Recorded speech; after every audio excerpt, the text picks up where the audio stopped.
ఇప్పుడు మీరు చెప్పే క్రమంలో ఫస్ట్ నిద్ర గురించి ప్రారంభించారు, నిద్రతోనే ప్రారంభించారు. అవును. ఈ నిద్రపోయే టైంలో సడన్ గా మెలకు వచ్చి కొంతమందికి తిమ్ముర్లు వస్తుంటాయి. ఎందుకు వస్తుంది తెలియదు. కొన్ని క్షణాల పాటు భరించలేని బాధను అనిపిస్తారు. అసలు ఊహాతీతమైన బాధ చెప్పుకోలేరు కూడా, చెప్పలేనంత బాధ వస్తుంది. అది ఎందుకు వస్తుంది?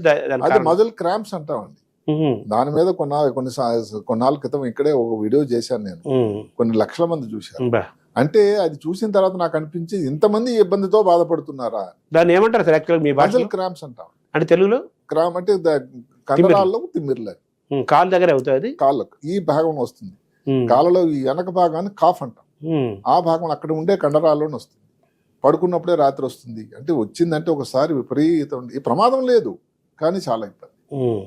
వచ్చిన తర్వాత నిద్ర పట్టదు, ఇంకా అది రిపీట్ అవుతూ ఉంటుంది. ఇది చాలా ముఖ్యంగా ఏమిటంటే పొగ త్రాగే వాళ్ళలోని, మద్యం సేవించే వాళ్ళని, ఊబకాయం ఉండే వాళ్ళలోని, ఏదైనా కారణాంతరం వాళ్ళు షుగర్ బీపీ ఉన్న వాళ్ళు, స్త్రీలలో సంఖ్యాపరంగా ఎక్కువ శాతం ఇవి జరుగుతూ ఉంటాయి.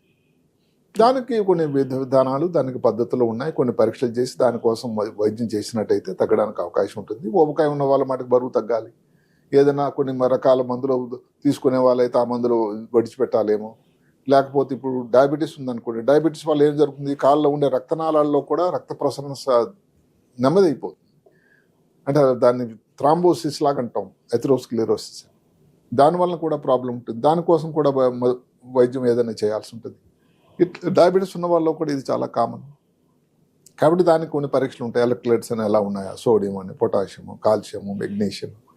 అదే కాకుండా రక్తనాళాల కాళ్ళలో రక్తనాళాల పరిస్థితి ఏమిటి. అదే కాకుండా నడుములో కానీ ఏదన్నా కానీ నడుములో ప్రాబ్లం, డిస్క్ మాదిరి కానీ, స్టినోసిస్ కానీ ఉండేటట్టయితే కూడా ఇలాంటి ఇబ్బందులు రావచ్చు. అన్నీ అవసరమైన కొన్ని పరీక్షా విధానాలు చేసి దానికి నిర్దిష్టంగా దానికి వైద్యం చేయాల్సి ఉంటుంది. ఇప్పుడు మాట క్రికెటర్స్ ఆడుతున్నారు, వేసవికాలం విపరీతం చెమట, డ్రైన్ అయిపోతూ ఉంటారు. మధ్యలో క్రాంప్స్ వచ్చేసి రిటైర్డ్ హర్ట్ అవుతుంటారు చూడండి. అంటే దానికి కారణం ఏంటి? సాధ్యమైనంత ఇప్పుడు ఎక్సర్సైజ్కి వెళ్తున్నారు, అవసరమైనటువంటి నీరు తీసుకోకపోవడం కానీ, హైడ్రేషన్ కానీ లేకపోవడం వల్ల వేసవికాలంలో పర్టికులర్గా ఈ కమర్షియల్లో ఈ వాళ్ళు ఉన్నారు, స్విగ్గీ, జొమాటో, యంగ్స్టర్స్ వాళ్ళు మధ్య ఎంతవరకు వాటర్ తాగడానికి వాళ్ళ సమయం. ఇప్పుడు మాట వేసవికాలం మొదలైంది హైదరాబాద్ నగరంలో. ఆల్రెడీ భానుడు చాలా దూరంగా ఉన్నాడు, చూపిస్తూ ఉన్నాడు. ఇలాంటి సమయంలో వచ్చేటువంటి డీహైడ్రేషన్ వల్ల కూడా కానీ ఈ క్రాంప్స్ లాగా వస్తుంటాయి. చాలా కారణాలు ఉన్నాయి. దాని కారణాలు వెతికి దానికి వైద్యం చేస్తే చాలా మంచి ఫలితాలు. ఎంతసేపు ఉంటుంది అది వచ్చినప్పుడు? జనరల్ గా ఏదో ఒక పుండులాగా, ఒక గడ్డలాగా అయిపోతుంది. అక్కడ నిజానికి ఏదో కండరాల్లో మార్పు లేదు. ఆ సమయంలో ఆ ఏరియాలో ఉండే కండరం ఒక గుత్తులాగా అయిపోతుంది. గుర్తుకుంటే నొప్పి కూడా ఉంటుంది. ప్రాబ్లం వల్ల ఎప్పుడు వస్తుందంటే రిపీటెడ్ గా వస్తే ఇంకా ఇబ్బంది. ఏదో అమావాస్య పూర్ణిమలో ఒకసారి వచ్చినట్టయితే పర్వాలేదు. కొంతమందికి మాత్రం రిపీటెడ్ గా వచ్చి నిద్రాభంగం జరుగుతుంటేనే దానికోసం డాక్టర్ సందర్శించడం, దానికి పరీక్షా విధానాలు ముందు చెప్పుకున్నట్టుగా చేసి దానికి వైద్యం చేస్తే బాగా. సో దానికి పరిష్కారం ఉంది, ఉన్నాయి. ఇప్పుడు మీరు చెప్పిన అల్జీమర్స్ మరి వైద్యం ఉందా, నయమవుతుంది అసలు? అల్జీమర్స్ కి ఈ మధ్య కాలంలో చాలా ప్రయోగాలు జరుగుతూ ఉన్నాయండి. చాలా కొన్ని అంటే ఇంతకుముందు అల్జీమర్స్ వ్యాధి అనే డయాగ్నోసిస్ అనేది లేట్ అయ్యేది. అల్జీమర్స్ తొందరగా డయాగ్నోస్ చేసినట్టయితే కొన్ని మందులు కూడా వచ్చాయి.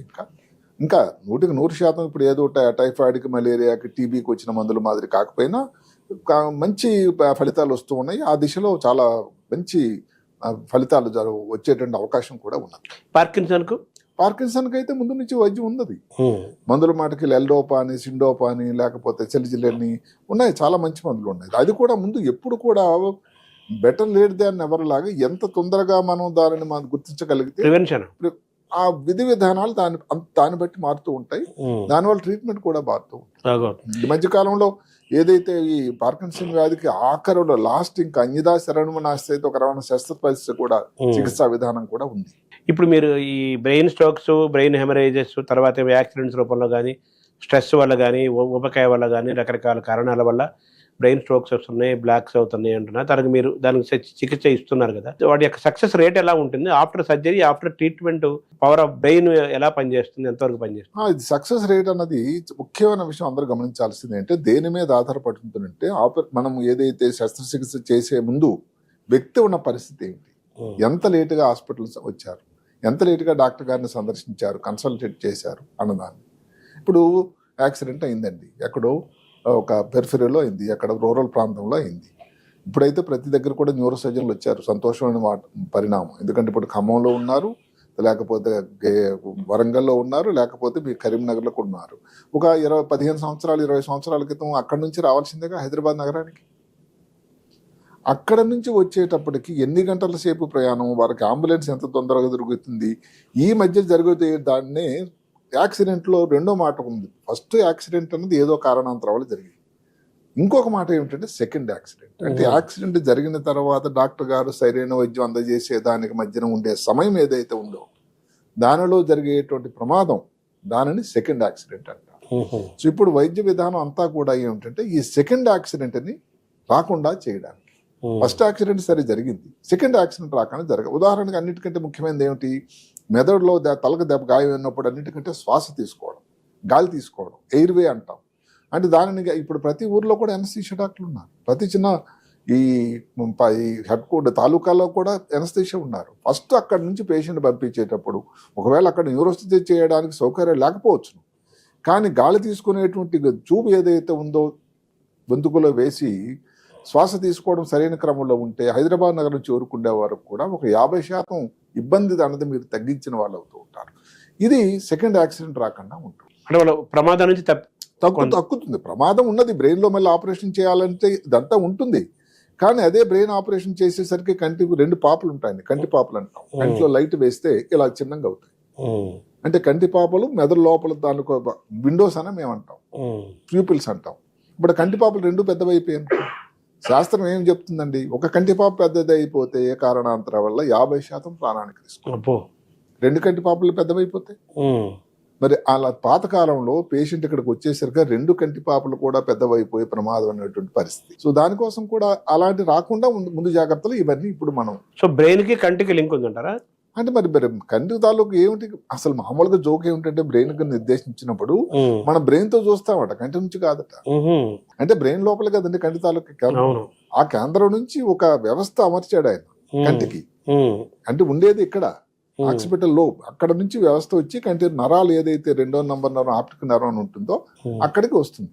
అంటే మెదడు లోపల తయారైనటువంటి ఇబ్బందులు, ఒత్తిడులు అవన్నిటికీ ప్రమాణికం బయటకు మనకు కనబడేది చూడగానే చేసేది కంటిలో ఉండే కంటిపాప పెద్ద అయింది అని అర్థం ఏంటి, ఆ భాగం ఏదైతే మెదడులో 2 భాగాలు ఉంటాయి, కుడి భాగం ఎడమ భాగం, ఆ భాగంలో ఏదైనా ఒత్తిడి తయారవుతుంది, ఏదో ట్యూమర్ ఉంది, లేకపోతే ఏదో గడ్డ తయారైంది, ఏదో రక్తం స్రావం అయింది, చీము మొదలైంది అని ఇలాంటివన్నీ తెలియజేసేటువంటి ఒక సింపుల్ బెడ్ సైడ్ పరీక్ష అది. ఇప్పుడు మామూలుగా ఈ యాక్సిడెంట్ ద్వారా జరిగింది చెప్పారు మీరు, చికిత్సా విధానము దాని జాగ్రత్తలు. అలాగే మామూలు సహజంగా వచ్చే స్ట్రోక్స్, హెమరేజెస్, వాటికి స్ట్రోక్స్ అంటే జనరల్ గా శస్త్రచికిత్స అన్నది చాలా లిమిటెడ్ అండి. స్ట్రోక్స్ లో కూడా 2 రకాలు ఉంటాయి, హెమరేజిక్ స్ట్రోక్, ఇస్కీమిక్ స్ట్రోక్ అని. ఇస్కీమిక్ స్ట్రోక్ అంటే ఏంటి, మెదడులో వెళ్ళేటువంటి రక్తనాళాల్లో ఈ రక్త గమనం తగ్గిపోతుంది, స్లో అయిపోతుంది, దానివల్ల థ్రాంబోసిస్ అయిపోతుంది. ఇప్పుడు 100% స్ట్రోకులు వచ్చేటట్టయితే 90% స్ట్రోకులు అనేది ఇస్కీమిక్ స్ట్రోక్, 10% హెమరేజిక్ స్ట్రోక్.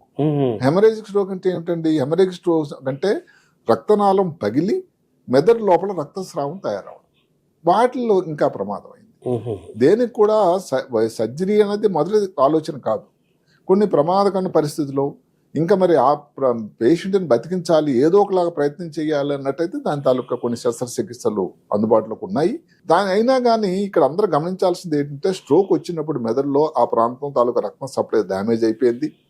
రక్తం సప్లై మళ్ళీ మామూలుగా పునరుత్తేజం చేయడానికి ఈ మధ్య కాలంలో కొన్ని వచ్చే ఇంటర్వెన్షన్ రేడియాలజీ అని వచ్చింది. మాకు రక్తం సప్లై బ్లాక్ అయిపోయింది అనుకోండి, దానిని థ్రాంబెక్టమీ చేస్తున్నారు. అంటే యాంజియోగ్రామ్ ఎలాగైతే గుండెకి మామూలుగా చేసేది, బ్రెయిన్కి యాంజియోగ్రామ్ చేసి ఒక క్యాథెటర్ పంపించి అక్కడ ఉన్న థ్రాంబస్ని బయటకు లాగడం వల్ల మళ్ళీ రక్త ప్రసరణ పునర్జీవం అవ్వడానికి అవకాశం ఉంది అని. అది కాకుండా అప్పటికే కానీ పూర్తిగా ఆ ప్రాంతంలో ఎక్కడైతే బ్లాక్ అయిపోయిందో ఆ భాగం బ్రెయిన్ కానీ డ్యామేజ్ అయిపోయింది అనుకోండి, దానిని మరి పూర్తిగా నార్మల్ అవ్వడానికి ఆస్కారం ఉంది. సో వీటి యొక్క రేట్ ఎలా చూడాలి సార్? అక్కడ సక్సెస్ రేట్ అన్నది అక్కడ కూడా మళ్ళీ సమయమే, టైమ్ ఈజ్ గోల్డ్. ఓకే, ఇప్పుడు స్ట్రోక్ అనుకోండి, మేము విండో పీరియడ్ అంటాం, గోల్డెన్ పీరియడ్. అంటే ఏమిటి, 4 గంటల లోపల కానీ స్ట్రోక్ వచ్చిన తర్వాత ఏదో చేతులు తిమ్మిరయ్యా, మాటలో తేడా వచ్చింది, ఏదో సైన్ చేస్తుంటే చేసి సరి కదలలేదు, అప్పుడే కానీ డాక్టర్ కన్సల్ట్ చేశారంటే బ్రహ్మాండ ఫలితాలు ఉన్నాయి. సరే ఒకసారి వచ్చింది, కొంచెం చెయ్యి వీక్ అయింది, ఇంత లోపల డాక్టర్ దగ్గరికి ఏదో హైదరాబాద్లో ఎక్కడ అల్వాల్లో ఉన్నారు, 6 గంటలో వచ్చేసారు, దానికి ఈ వైద్యం చేసి కొన్ని మందులు కూడా ఉన్నాయి, ఏదైతే రక్తం బ్లాక్ అయిపోయిన మందును విడగొట్టడానికి, డైల్యూట్ చేయడానికి. అది వచ్చానంటే అది కూడా మంచి ఫలితాలు. ఎంత 4 hours అది? అది 4 hours. ఈ మధ్య కాలంలో దానిని ఇంకా కొంచెం ఎక్కువ చేశారు, 6 hours అని. మొత్తం మీద golden period, so called window period అనేది 4 గంటలు. 4 to 6 hours. 4 నుంచి 6 గంటలు.